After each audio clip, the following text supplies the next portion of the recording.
Tout d'abord, moi j'ai bien précisé dans la lettre ouverte que c'est une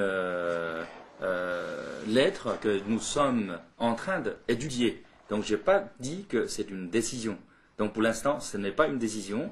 Et deuxièmement, on pourra très bien discuter ce sujet-là pendant la réunion de CCE pour les questions d'hiver. Donc moi je ne vois pas...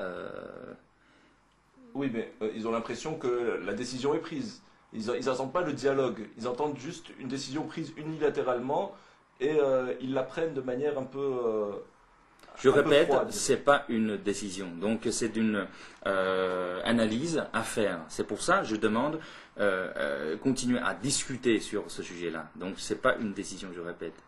Voilà.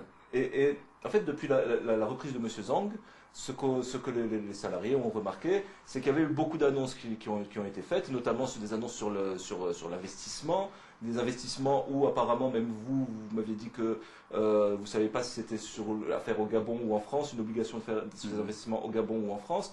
Finalement, il y a beaucoup d'incompréhension et il y a beaucoup de... Ils ont du mal à croire, justement, vous demandez la confiance et ils ont beaucoup de mal à croire que vous teniez déjà les engagements que vous avez pris par le passé. Il y a moins déjà, il y a il y a moins d'un an.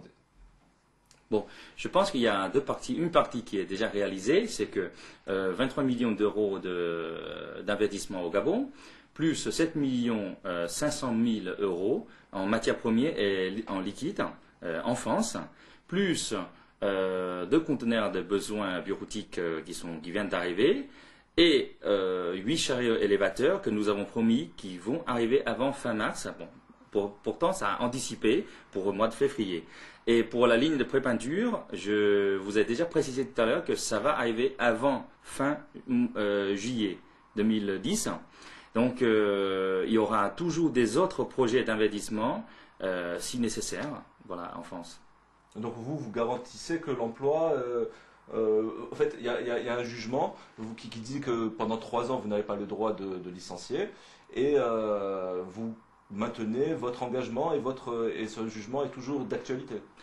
En fait, on fait les réformes, c'est pour que cette entreprise soit rentable, pour avoir une pérennité. Mais dans ce cas-là, si c'est une entreprise qui est rentable, non seulement nous n'allons pas licencier actuellement nos employés, même dans 3 ans, si c'est une entreprise faisable, nous allons continuer à maintenir les emplois.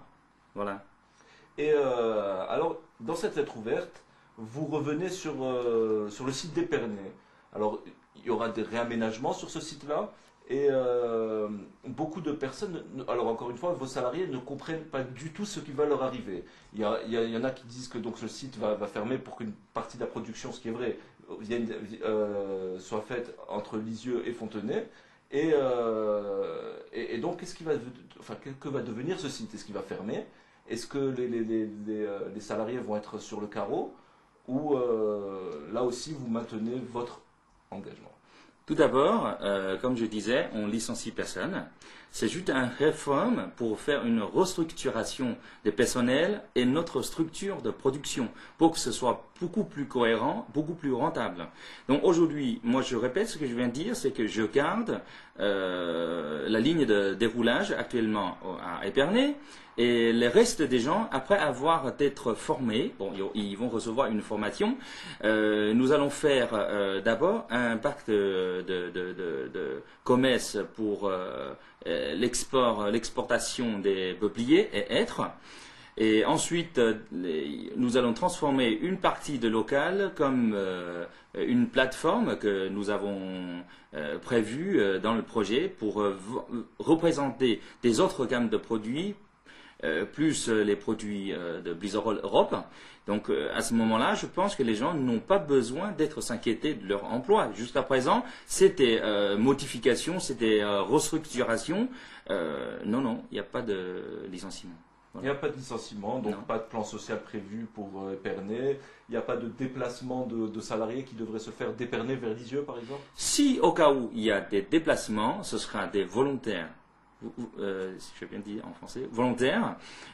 Sinon, moi je pense que nous allons maintenir la structure du personnel actuel, seulement il y aura une deuxième activité, ou voire troisième à côté. Voilà.